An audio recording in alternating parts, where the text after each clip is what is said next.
Lorsqu'un petit train peut en cacher un autre beaucoup plus gros.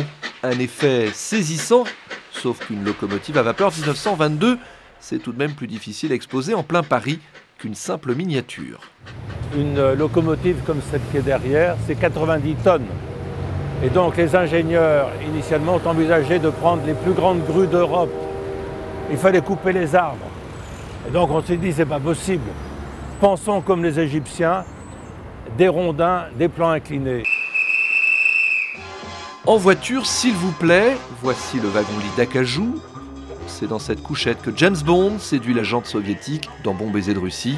Et voici la fameuse voiture salon Pullman Flèche d'or.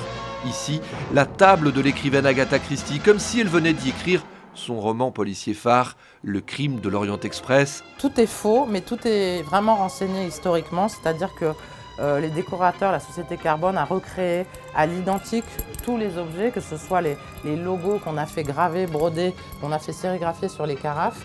Carnet de croquis, théières, journaux d'époque, rien n'a été oublié.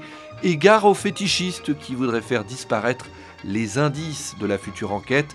Tout est collé pour éviter les vols. Il fut un temps où l'Orient Express desservait, en plus des gares de Venise ou d'Istanbul, celles d'Alep en Syrie ou de Tripoli au Liban, avant de rejoindre le Caire. Dans ces fenêtres, on retrouve les grandes heures de cette incroyable épopée ferroviaire. Pour réaliser le film de l'exposition, l'un des organisateurs a même refait le voyage en train jusqu'au bout, enfin presque. D'Istanbul, nous sommes descendus jusqu'à Adana.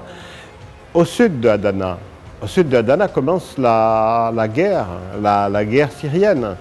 Et là, il est absolument impossible d'envisager de passer et d'envisager de prendre le train encore plus. Et puis ensuite, nous sommes allés au Liban, à Tripoli. Ça n'a pas été facile. Tripoli est une ville qui actuellement est en guerre.